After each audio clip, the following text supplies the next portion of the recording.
बाकी देखो आज प्रश्न उत्तर कर लेते हैं जो पाठ पढ़ा दिए, खनिज एवं ऊर्जा संसाधन। ठीक है, तो पहले बहुविकल्पी है उसको बता देते हैं, फिर 2 नंबर वाला कैसे लिखना है और 5 नंबर वाला 6 नंबर वाला कैसे लिखना है। वो दीर्घोत्तरी प्रश्न है और लघुत्तरी प्रश्न है।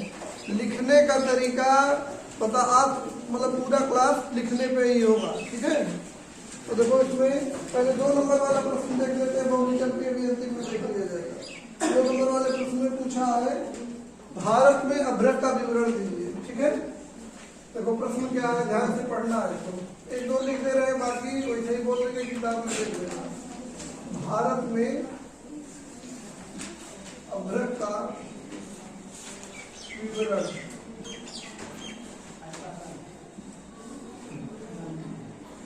ठीक है, भारत में अभ्रक का विवरण दीजिए। अभ्रक का विवरण का मतलब जब भी ऐसा क्वेश्चन आ जाए, विवरण दीजिए, समझाइए, टिप्पणी कीजिए, तो उसमें जितना भी समझ में आए सब लिख देना है। ठीक है, मतलब अभ्रक क्या होता है, कैसे बनता है, कहाँ पाया जाता है, कहाँ उपयोग किया जाता है, मतलब उसके बारे में जो जो भारत में हो सकता है सब लिख देना है। लेकिन केवल 2 नंबर का प्रश्न है तो बहुत ज़्यादा ऊर्जा नहीं लगानी है इसमें। 4 लाइन 5 लाइन लिखना है, सटीक लिख दोगे उत्तर मिल जाएगा। ठीक है, तो पहले अभ्रक के बारे में बता देंगे कि अभ्रक क्या है। देखो कोई भी प्रश्न लिखेंगे पहले बता देंगे क्या है, फिर क्यों है। क्यों है कि मतलब अगर कोई ऐसा चीज है कैसे बना है या कहाँ, मतलब ये इसका कारण क्या है, वास्तव में यहाँ पे कारण लिखेंगे। ठीक है, पहले क्या होता है, तो अभ्रक क्या है। अभ्रक एक उचालक पदार्थ है। ठीक है, जो अधात्विक खनिज के रूप में पाया जाता है। ठीक, अब इसका कारण क्या है या कैसे है या क्यों है, तो इसमें कारण नहीं बता सकते कि अभ्रक क्यों बना है, कैसे बना है। तो अभ्रक एक खनिज है तो ये वाला हिस्सा इसमें छोड़ दिया जाएगा। ठीक है, इसके बाद देखो फिर प्रभाव लिखते हैं या उपयोग लिखेंगे। उसका प्रभाव क्या है, इसमें वास्तव में तीसरे स्थान पे 3 पैराग्राफ बनेगा इसमें। तो इसमें कारण वाला नहीं है कि अभ्रक कैसे बना है, जैसे कोयले का, पेट्रोलियम का, चूना पत्थर का, इसमें कारण भी लिखेंगे। लेकिन इसमें कारण अभ्रक का नहीं लिख सकते। लोहा कैसे बना है उसका कारण नहीं लिख सकते। ठीक है, लोहा पाया जाता है, बस इतना ध्यान रखो कक्षा 12 के हिसाब से। तो बहुत अगली कक्षाओं में चले जाओगे तब पता चलेगा लोहा भी कैसे बना है, या पृथ्वी की उत्पत्ति वाला जो क्लास पढ़ेंगे तो लोहा पहले से था। ठीक है, लोहा जब पृथ्वी बन रही थी तभी है। इसी तरह बहुत सारे खनिज उनके बारे में नहीं बताना कैसे बना है, तो इसमें कारण वाला छूट जाएगा। क्या वाले में बता दिए क्या लिखना। उपयोग, इसका उपयोग कहाँ किया जाता है, विद्युत उपकरणों में किया जाता है। ठीक है, उचालक के रूप में। और उसके बाद आखिरी में बता दोगे क्षेत्र। 2 नंबर में 4 लाइन हो गया। अब यही प्रश्न कि अभ्रक का विवरण दीजिए 6 नंबर में आएगा तब। तो इतना परिभाषा लिखने के बाद, ये सब लिखने के बाद फिर उसके बाद भारत का एक मैप बनाएंगे और मैप में जो जो स्थान तुम दिखाए हो उसको वहां पे दर्शा देंगे। जैसे झारखंड और कहाँ पे, झारखंड बताए थे, आंध्र प्रदेश बताए थे, आंध्र प्रदेश का नेल्लोर सबसे बढ़िया अभ्रक पाया जाता है, सब लिखना शुरू किया जाएगा। लेकिन इसमें केवल क्षेत्र बस बता के 2-3 क्षेत्र बताने का 1 नंबर मिल जाएगा, क्या होता है उपयोग बनाने का 1 नंबर मिल जाएगा। और जब 6 नंबर का होगा तो मैप भी बनाएंगे और एक एक राज्य में कौन सी पेटी कहाँ पाई जाती है। एक पेटी राजस्थान में पाई जाती है, जयपुर से लेके कहाँ तक पूरा एकदम विस्तार से वर्णन करेंगे तो 1 पन्ना भर जाएगा। जब भी 6 नंबर का प्रश्न आएगा तो मान के चलो 150 से 200 शब्द लिखना ही लिखना है। 150 से 200 शब्द का मतलब हो गया 1 पन्ने से अधिक, 1.5 पन्ना या 2 पन्ना होना चाहिए। 3 पन्ना हो जाए तो और अच्छा है। और पन्ना बढ़ाने का तरीका क्या है, कक्षा 12 में बहुत ज्यादा चेक नहीं होगा, लेकिन डायग्राम, मैप इत्यादि बनाओगे। अभी इसी में जैसे इसमें मैप बनेगा। ठीक है, कोई ऐसा प्रश्न आएगा जिसमें डायग्राम बनेगा तो सारे प्रश्न हल करते हैं, जो जैसा आएगा 3-4 तरीके का बता देते हैं। ठीक है, 2 नंबर का प्रश्न है उसको हम 6 नंबर में देंगे, लिख के लाना। कहें कि 2 नंबर वाला तो हम बता रहे हैं कैसे लिखना है, 6 नंबर वाला समझा के भेज रहे हैं, लिख के लाना, चेक कर देंगे। ठीक है, समझ में आया इतना। अब परीक्षा आ गई है, हर क्लास ऐसे ही चलेगा, मतलब पढ़ाने के बाद उसको लिखने का तरीका भी बता देंगे, लिख के लाओगे चेक कर देंगे, समय रहेगा। अब देखो नाभिकीय ऊर्जा क्या है, भारत के प्रमुख नाभिकीय ऊर्जा केंद्रों के नाम बताइए। ठीक है, दूसरा प्रश्न उसमें है नाभिकीय ऊर्जा लिख देते हैं। नाभिकीय ऊर्जा क्या है, भारत के प्रमुख केंद्र, यानी नाभिकीय ऊर्जा केंद्र पूरा प्रश्न है, बस इतना समझने के लिए। देखो पहले तो हम इसमें देखो दो प्रश्न पूछ रहा है कि नहीं, यहाँ पर एक क्वेश्चन मार्क रहेगा, फुल स्टॉप रहेगा, और यहाँ पर एक क्वेश्चन मार्क रहेगा। ठीक है, यानी कि इसमें दो प्रश्न है, 2 नंबर का प्रश्न पूछा है और इसमें 2 प्रश्न है, एकदम आराम से 2 लाइन में लिख देंगे। तो नाभिकीय ऊर्जा क्या है, नाभिकीय पदार्थों से बनने वाली ऊर्जा को नाभिकीय ऊर्जा कहते हैं। इसमें यूरेनियम तथा थोरियम का प्रयोग किया जाता है, जिसे नाभिकीय भट्टी की सहायता से बिजली प्राप्त करने में बिजली प्राप्त की जाती है। ठीक है, जिससे देखो फिर से बता देते हैं, नाभिकीय ऊर्जा नाभिकीय तत्वों से प्राप्त की जाने वाली ऊर्जा को कहते हैं। ठीक है, इसमें थोरियम तथा यूरेनियम जैसे पदार्थों का प्रयोग किया जाता है, जिसकी सहायता से बिजली प्राप्त की जाती है। ठीक है, अब देखो भारत के प्रमुख केंद्र, तो एक तो तुम्हारा सबसे पहले वाला बहुविकल्पी में भी पूछ सकता है बार बार कि सबसे पहला जो विद्युत केंद्र बना था वो था तारापुर। ठीक है, तारापुर कहाँ पे है, महाराष्ट्र में है। ठीक, और एक रावत भाटा ले लेना चाहिए, उत्तर प्रदेश का याद रखो, एक वो भी पूछ सकता है, क्योंकि हम लोग उत्तर प्रदेश में है और उत्तर प्रदेश का एग्जाम है, तो पूछने की संभावना है कि नहीं। उत्तर प्रदेश में नरौरा है। ठीक है, कहाँ है, बुलंदशहर के पास है नरौरा, अपने आप में भी एक जगह का नाम है। ठीक है, रावत भाटा है, ये कहाँ है, राजस्थान में है। ठीक है, अब देखो ध्यान से, ये हो गया तुम्हारा 2 नंबर वाला प्रश्न। अब 6 नंबर वाले प्रश्न आ गया, तब इसी नाभिकीय ऊर्जा को बढ़ा देंगे। जैसे ये परिभाषा ली कि नाभिकीय ऊर्जा क्या होती है, तो बता दिए, नाभिकीय तत्वों से प्राप्त करने वाली ऊर्जा को नाभिकीय ऊर्जा कहते हैं, इसकी सहायता से बिजली बनाई जाती है। ठीक, अब बढ़ा देना उसी में, क्या बढ़ाएंगे, ये क्या हो गया, इसका कारण, यानी ये कारण का मतलब इसको बनाते कैसे है, तरीका, तो इसको ले जाएंगे। बताए थे तुमको कि यूरेनियम की सहायता से, देखो ये चित्र बना देना। ठीक है, जब न्यूट्रॉन की बमबारी की जाती है, रदरफोर्ड का एक नियम पढ़ाया गया होगा 9-10 में, किसी क्लास में पढ़ाया गया होगा 9 में या 10 में। ठीक है, तो 3 न्यूट्रॉन निकलेगा और अगले में 3 निकलेगा, तो इससे परमाणु बम बन जाता है। ठीक है, ये परमाणु पदार्थ है। और यहाँ पे जब मंदक लगा देंगे, मंदक का मतलब या नियंत्रक लगा देंगे, बेरियम की छड़ लगा देते हैं। ठीक है, तो 2 न्यूट्रॉन रुक जाएगा, एक ही आगे बढ़ेगा, फिर ये दोनों रुक जाएगा, फिर एक ही आगे बढ़ेगा, यानी कि नियंत्रित हो जाएगा कि नहीं। ठीक है, तो नियंत्रित हो जाएगा, तो नियंत्रित मात्रा में एक बॉयलर में ये पानी गर्म होगा और पानी से भाप निकलेगा और भाप की सहायता से टरबाइन को घुमाया जाएगा। ठीक है, और उससे बिजली प्राप्त होगी। अब इसका फायदा और नुकसान भी बता देना है, तब ना होगा। और जब केंद्रों का नाम पूछे तो मैप बना के उसको केंद्रों को टिक लगा देना है 3-4 जगह, कि ये नरौरा है, ये रावत भाटा है, ये तारापुर है, ये कलपक्कम है, 4 जगह टिक लगा दिए तो आधा पन्ना मैप ले लिया, उपयोग प्रभाव मिला 2 पन्ना हो जाएगा कि नहीं। समझ में आया, यही प्रश्न घर से लिख के लाना, अभी जाते समय ये प्रश्न लिखवा देंगे, ऐसे ही लिख के लाना। और ये सब चित्र उत्र अपने मन से बनाया करो, जैसे कल दिए थे कि सौर ऊर्जा वाला भी आएगा तो बताते हैं। ठीक है, जैसे इसमें क्या करना, इसमें ऐसे ही दिखा दो कि न्यूट्रॉन मंदक एक ही जाता है, नियंत्रक नीचे लिख दो, यहाँ पे क्या दिखाए और यहीं पे कोष्ठ बना के लिख देना है कि न्यूट्रॉनों को नियंत्रित करके धीरे आगे बढ़ाया जाता है। ये यहाँ पे बना दो कि बॉयलर है, भाप बन के टरबाइन घुमा के बिजली प्राप्त की जाती है। गलत भी बनाओगे तो इतना समझ रहा है कि ये वाला चित्र कहीं पे है नहीं, बच्चे ने अपने दिमाग से बनाया है, यानी कि मेहनत बहुत कर रहा है, तो 6 नंबर लेके आओगे, क्योंकि किसी की कॉपी में ये मैप बना नहीं रहेगा या ये डायग्राम बना नहीं रहेगा।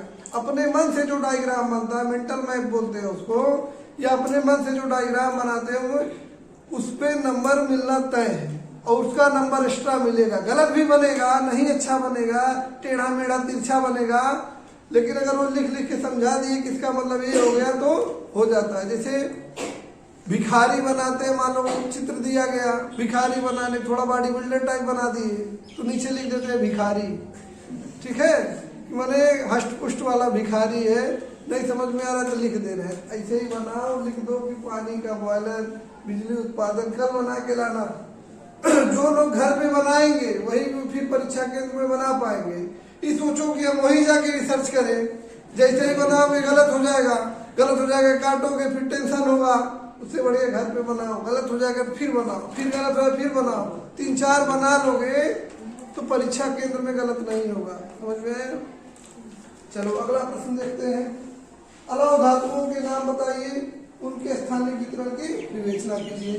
तो अलव धातु ये 2 नंबर में पूछ रहा है कि अलव धातुओं के नाम बताइए और उनके स्थानिक वितरण के बारे में बताइए। तो बहुत आसान है, तो सीधे सीधे 2 लाइन में 2 उत्तर मिल जाएगा। मतलब 2 प्रश्न है ना इसमें, कह रहा अलव धातुओं के नाम बताइए, उनके वितरण का स्थान बताइए। तो अलव धातु क्या हो गई? तांबा और एल्युमिनियम, ठीक है। उनका वितरण कहाँ होता है बताए हैं, उड़ीसा में, कुछ जगहों के नाम भी लिखाए हैं। और तांबा हो गया, ठीक है, तांबा कहाँ है? बालाघाट में है, राजस्थान के खेतड़ी में है, ठीक है। तो ये हो गया 2 नंबर। यही प्रश्न 6 नंबर में आ गया। तुमको समझा रहे कोई भी प्रश्न बड़ा छोटा करना हमारे हाथ में होना चाहिए। अब यही प्रश्न 6 नंबर में आ गया, तब बढ़ा देंगे। कैसे बढ़ाएंगे? देखो पहले लिखेंगे कि अलव धातुएं, अलव धातुएं क्या होती हैं, तो क्या होती है तो बता देना। ऐसी धातुएं जो लोहे का गुण नहीं रखती हैं, अर्थात वह चुंबक की ओर आकर्षित नहीं होती है, उन्हें अलव धातुएं कहते हैं, जैसे एल्युमिनियम तथा तांबा, ठीक है। उसके बाद कारण, अब क्या करना, अब शुरू करना यहाँ से। अब कहानी में थोड़ा सा पीछे जाएंगे कि एल्युमिनियम को बॉक्साइट की सहायता से प्राप्त किया जाता है। बॉक्साइट भारत में पर्याप्त मात्रा में उपलब्ध है।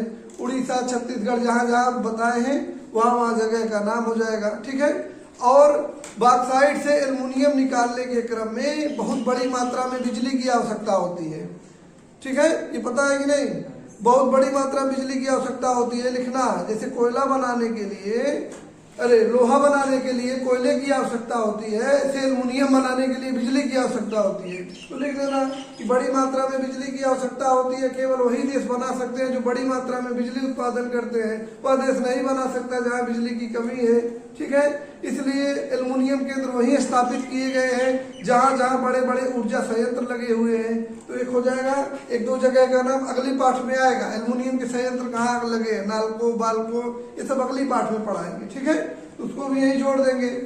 फिर उसका एक मैप में वितरण दिखा दो, बॉक्साइट यहाँ पाया जाता है, एल्युमिनियम का संयंत्र यहाँ है, हो गया 6 नंबर। उसका कुछ लाभ बता दो, एल्युमिनियम का लाभ क्या है, तांबे का लाभ क्या है, इसमें जंग नहीं लगता, हल्का होता है आधुनिक समय में। और तांबा क्या है, तांबे के बारे में थोड़ा सा बता दो, बालाघाट इत्यादि के बारे में बता दो। और तांबा कहाँ, अरे तांबे का कुछ लाभ बता दो। तांबे में क्या होता है, जल पीने के लिए अच्छा होता है, मिश्र धातु से पीतल बनाया जाता है। तो 4-5 लाइन में हो जाएगा, बाकी मैप हो जाएगा। समझ में आ रहा है कि नहीं? आ रहा है ना? हाँ, नहीं तो हम बोलते जाए तुम लोग समझो ना, ठीक है। ये समझ में आ रहा है कि नहीं आ रहा है, कैसे पता चलेगा? अभी प्रश्न देंगे, लिख के दिखाना अगली घंटी में, ठीक है। इंटरवल में लिख लेना, क्योंकि यहाँ जो लिख लेते हो वही लिखते हो, घर पे जा पढ़ना है नहीं, तो यही लिखवाएंगे, फिर उसके बाद चेक करेंगे। अब देखो, ऊर्जा के अपारंपरिक स्रोत, ठीक है, ये वाला बता चुके हैं कई बार, एक बार फिर बता देते हैं।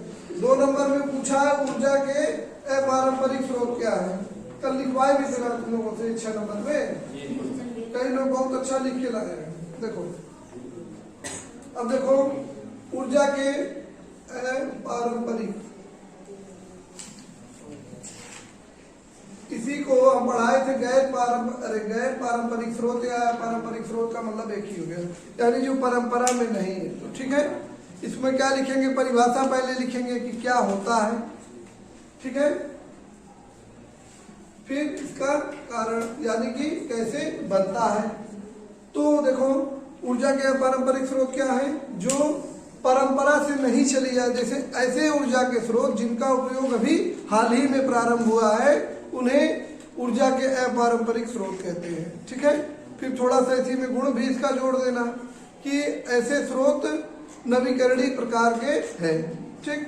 अब देखो क्या है, अब जैसे लिखे कि नवीकरणीय प्रकार के हैं तो अभी इसमें एक डायग्राम बन जाएगा, ऊर्जा के अपारंपरिक स्रोत ऐसे तीर बना देना, ठीक है। क्या क्या हो जाएगा, जल विद्युत और सौर ऊर्जा, पवन ऊर्जा हो जाएगा। अब जल विद्युत के बारे में लिख दो, सौर ऊर्जा के बारे में लिख दो और पवन के बारे में लिख दो। तो कारण भी इसी में बता देना, जैसे जल विद्युत बना रहे हो, जल विद्युत के बारे में बताए, जल विद्युत के बारे में ऐसे दिखा देना, नदी, फिर यहाँ पे बांध, इसको दिखा देना जलाशय, लिख देना ऐसे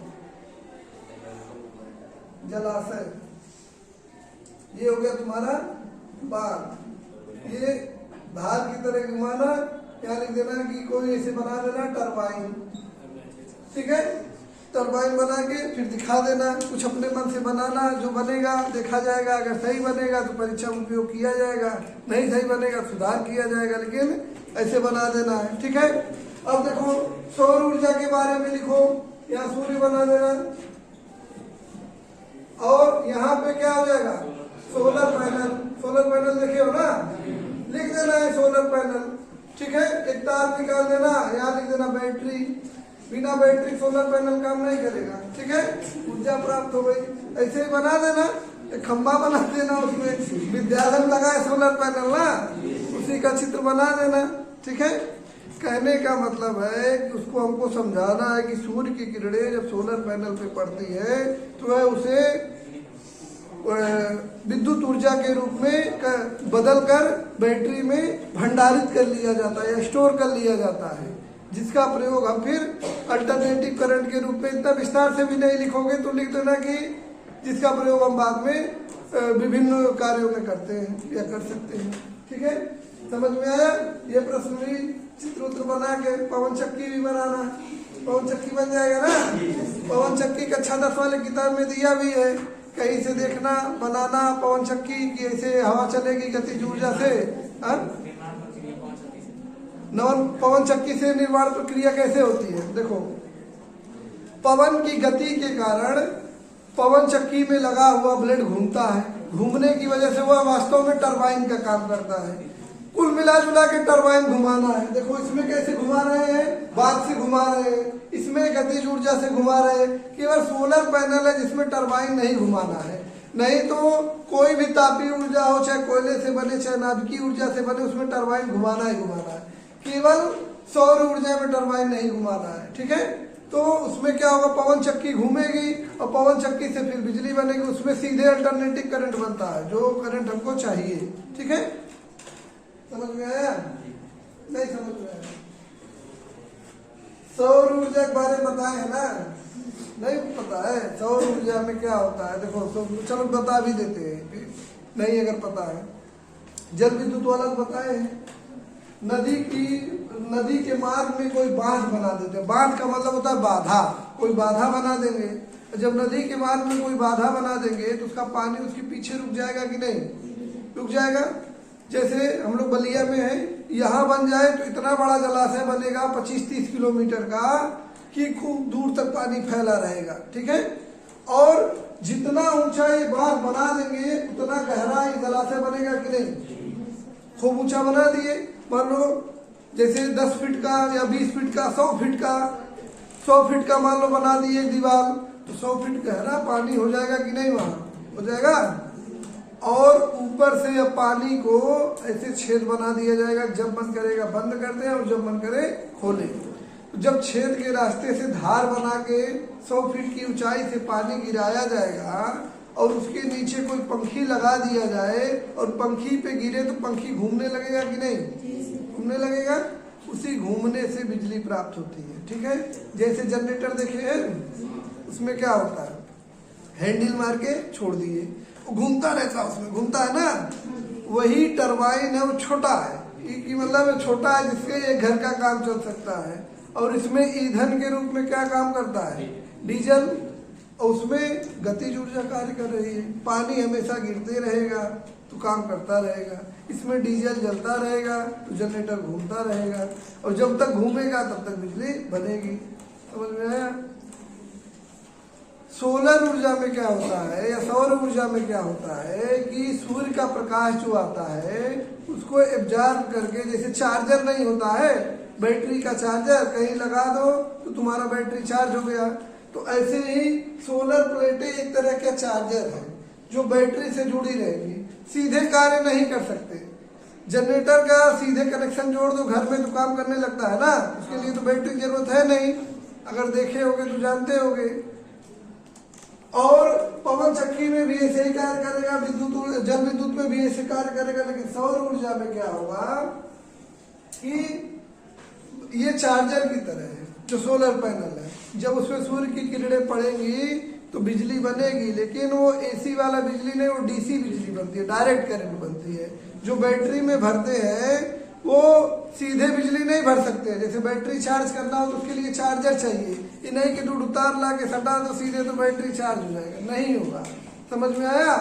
उसमें कन्वर्टर लगा रहता है, जैसे मोबाइल चार्ज करते हैं तो मोबाइल का जो चार्जर है उसके अंदर एक कन्वर्टर लगा है जो अल्टरनेटिव करंट को डायरेक्ट करंट में बदल देता है। ठीक है, ये करंट क्या है, फिजिक्स में पढ़ लिए होगे तो जानते होगे, नहीं पढ़े होगे तो बस इतना जानो कि जो बिजली हम प्रयोग करते हैं वो अल्टरनेटिव करंट है, और जो बैटरी से प्रयोग करते हैं वो डायरेक्ट करंट है। ठीक है, और दोनों का उपकरण अलग अलग होता है। तो हमारा मोबाइल जो चलता है डायरेक्ट करंट से चलता है, इसमें बैटरी लगी होती है ना।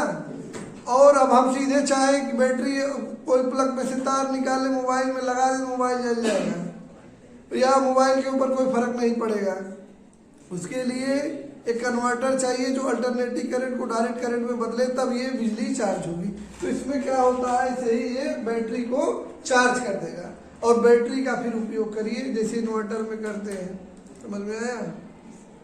नहीं समझ में आया तो लिख के लाना, तो आगे देखा जाएगा। जितना समझ में आया होगा उतना लिखना, या कुछ भी गलत सही लिखना, लिख के सबको लाना है। गलत लिख के लाओ कोई बात नहीं, एक बार दो बार चार बार गलत होगा फिर सही होगा धीरे धीरे। ठीक है, लिखने की आदत पड़ेगी, लिख के लाना है, नकल नहीं करना है, किताब से भी एकदम छापना नहीं है, पढ़ने की सहायता लेना होगा ले लेना, बगल वाले देखना मत, सब कापी सादा मत छोड़ना, चाहे जो मन करे वो लिख के लाना, लेकिन लिख के लाना। ठीक है, अभी प्रश्न बोल रहे हैं, यही सब प्रश्न है, 2 नंबर वाले 6 नंबर में लिखना। ठीक है, अब देखो एक प्रश्न दिया 150 शब्द में, भारत में पेट्रोलियम संसाधनों पर विस्तृत टिप्पणी कीजिए। ठीक है, भारत में पेट्रोलियम के जो संसाधन है उसमें विस्तृत टिप्पणी कीजिए। तो जब विस्तृत बोल दे तो जितना तुमको आता है सब एकदम उतार देना है उसमें। ठीक है, तो इसमें क्या क्या पेट्रोलियम के संसाधन है, पेट्रोलियम के संसाधन क्या होते हैं पहले यही बता देना है। ठीक है, कि जमीन के नीचे से जो तेल प्राप्त होता है, जो कच्चा तेल प्राप्त होता है, उसी को हम पेट्रोलियम कहते हैं, और इसका उपयोग हमें ऊर्जा प्राप्त करने के रूप में कहते हैं। पेट्रोलियम के साथ गैस भी मिलता है तो गैस भी लिख देना। ठीक है, अब पेट्रोलियम, अब गैस के बारे में थोड़ा सा और लिख देना कि इसमें सर्वाधिक मात्रा मीथेन की होती है। ठीक, कैसे बना है पेट्रोलियम उसका कारण भी लिख देना, बताया ना पेट्रोलियम कैसे बना है।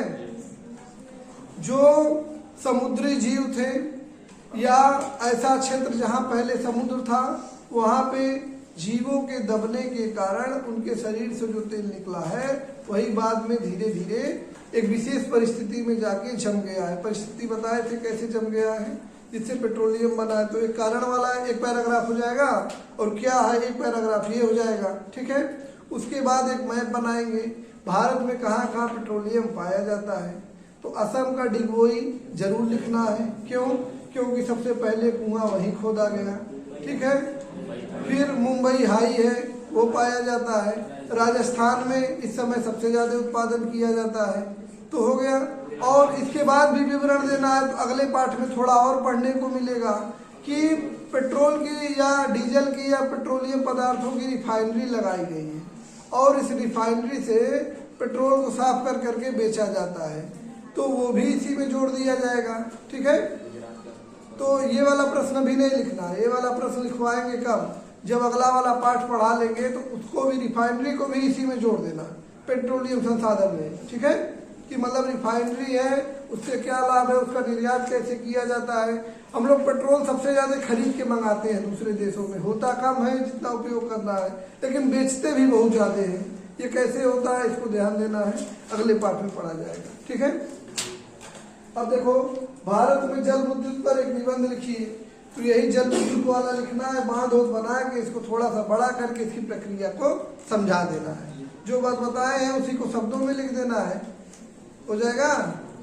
जैसे इसमें कहेंगे कि अब इसमें निबंध लिखना है, केवल इसी चित्र पर निबंध लिखना है, तो क्या लिखेंगे कि जल विद्युत बनाने के लिए नदी के मार्ग में बाधा या बाधा खड़ी की जाती है या बांध का निर्माण किया जाता है। बांध का निर्माण करने के कारण नदी के पीछे बहुत बड़ा जलाशय बन जाता है, जिसकी काफी गहराई होती है, और इस ऊंचाई से जब हम जल को छिद्रों के माध्यम से गिराते हैं तो उसमें गतिज ऊर्जा बहुत अधिक होती है। जब यह जल टरबाइन पर गिरता है तो टरबाइन का पंखे घूमने लगती है, जिससे विद्युत उत्पन्न होता है। और भी डायनमो है, बस इतना ही लिखना है कि पंखे घूमने से विद्युत उत्पन्न होती है। इसका प्रयोग हम घरों में करते हैं। इसका कुछ लाभ है, कुछ हानि है। तो लाभ हानि कक्षा 10 में पढ़ाए ही थे, नहीं पढ़ाए थे ना। लाभ क्या है कि ऐसी ऊर्जा को हम बार बार प्रयोग कर सकते हैं, नवीकरणीय स्रोत है। ठीक है, स्वच्छ ऊर्जा का स्रोत है, इससे प्रदूषण नहीं होगा, धुआं नहीं निकल रहा है।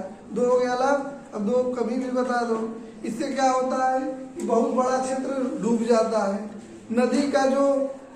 नदी के साथ उपजाऊ मिट्टी आती है, जहाँ बाढ़ आता है वहाँ बाढ़ नहीं, मतलब वहाँ मिट्टी का जमाव नहीं हो पाता। लाभ एक और है कि ऐसा जब जलाशय बना दिया जाता है तो जब पानी गिरेगा तो उसको नहरों के माध्यम से हम सिंचाई के लिए भी भेज सकते हैं कि नहीं।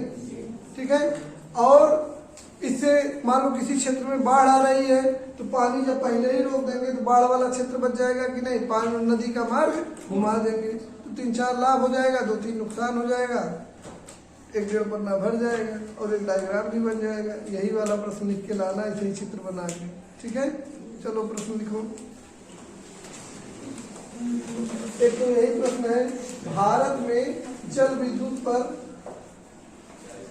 एक निबंध लिखे। जो लोग लिखे थे वो रहने देंगे।